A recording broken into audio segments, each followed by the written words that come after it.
Assalamualaikum warahmatullahi wabarakatuh.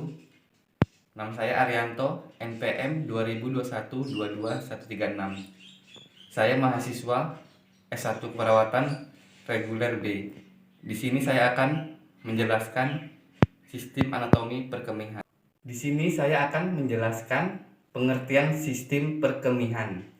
Sistem perkemihan merupakan suatu sistem di mana terjadinya proses penyaringan darah sehingga darah bebas dari zat-zat yang tidak dipergunakan oleh tubuh dan menyerap zat-zat yang masih dipergunakan oleh tubuh.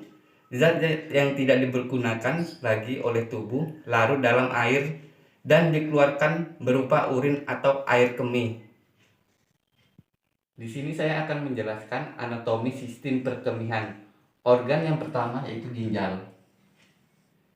Ginjal terletak dinding posterior abdomen di belakang peritoneum pada kedua sisi vertebra thoracis ke-12 sampai vertebra lumbalis ketiga. Bentuk ginjal seperti biji kacang. Ginjal kanan sedikit lebih rendah dari ginjal kiri karena adanya hepatis Dexter yang besar. Fungsi ginjal yaitu yang pertama memegang peran penting dalam pengeluaran zat-zat toksis atau racun. Yang kedua, mempertahankan suasana keseimbangan cairan osmotik dan ion.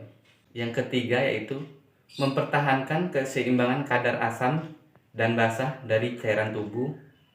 Yang keempat, fungsi hormonal dan metabolisme. Yang kelima, mengeluarkan sisa-sisa metabolisme akhir dari protein, ureum, kreatinin, dan amonia. Anatomi sistem perkemihan yang kedua, ureter. Ureter terdiri dari dua saluran pipa, masing-masing bersambung dari ginjal ke vesika urinaria. Panjangnya ini kurang lebih 25 sampai 30 cm dengan penompang 0,5 cm. Ureter sebagian terletak pada rongga abdomen dan sebagian lagi terletak pada rongga pelvis. Lapisan dinding ureter terdiri dari dinding luar jaringan ikat atau jaringan fibrosa, lapisan tengah lapisan otot polos, lapisan sebelah dalam lapisan mukosa. Lapisan dinding ureter menimbulkan gerakan-gerakan peristaltik yang mendorong urin masuk ke dalam kandung kemih. Anatomi sistem perkemihan yang ketiga yaitu vesika urinaria atau kandung kemih. Vesika urinaria bekerja sebagai penampung urin. Organ ini berbentuk seperti buah pir atau kendi. Letaknya di belakang simfisis pubis di dalam rongga panggul. Vesika urinaria dapat mengembang dan mengempis seperti bola karet. Dinding kandung kemih terdiri dari ada 4 bagian. Yang pertama, lapisan sebelah luar atau peritoneum. Yang kedua, tunica muscularis atau lapisan berotot. Yang ketiga, tunica submucosa.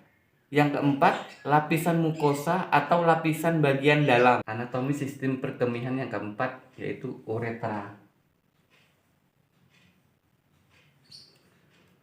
Uretra merupakan saluran sempit yang berpangkal pada vesika urinaria yang berfungsi menyalurkan air kemih keluar.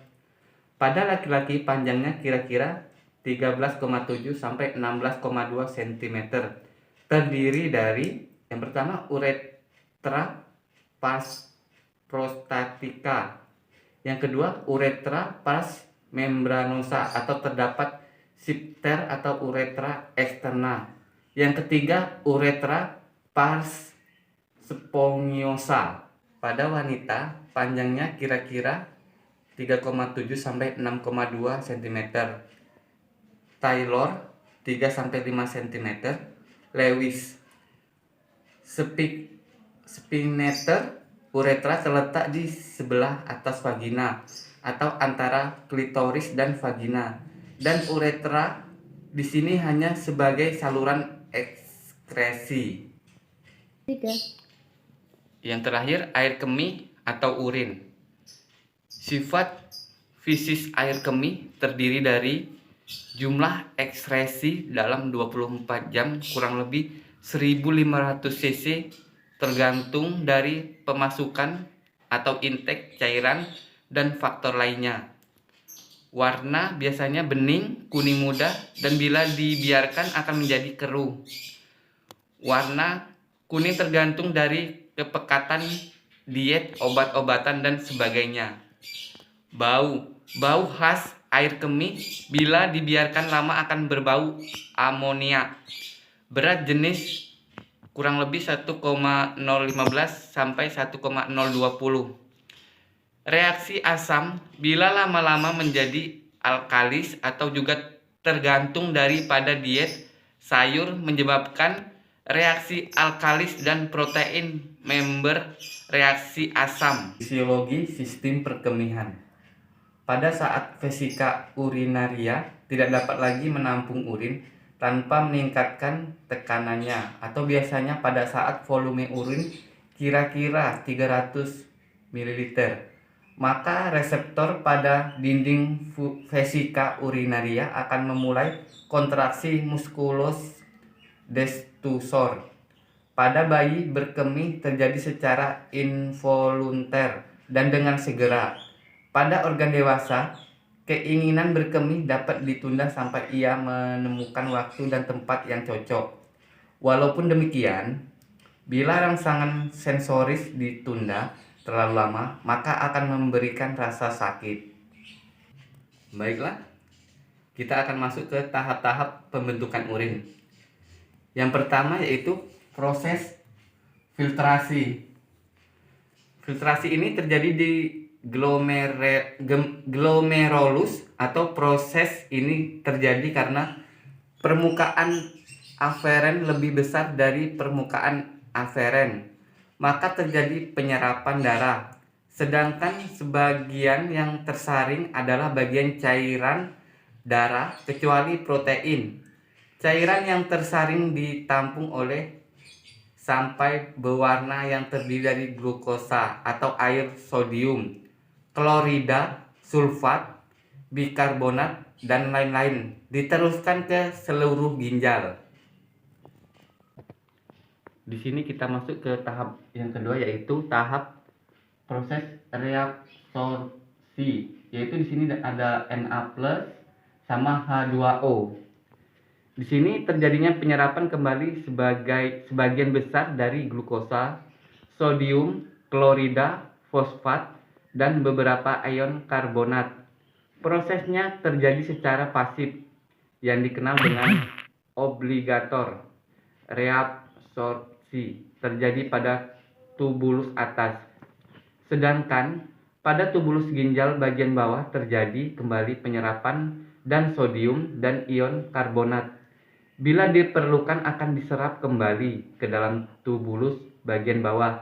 Penyerapannya terjadi secara aktif dikenal dengan reabsorpsi fakultatif, dan sisanya dialirkan pada pupil renalis. Tahap yang ketiga yaitu augmentasi atau pengumpulan. Ada H2O dan aldosteron. Proses ini terjadi dari sebagian tubulus contortus distal sampai tubulus pengumpul. Pada tubulus pengumpul masih terjadi penyerapan ion Na+ atau C1 dan urea sehingga terbentuk urin sesungguhnya. Dari tubulus pengumpulan urin yang dibawa ke pelvis renalis lalu dibawa ke ureter.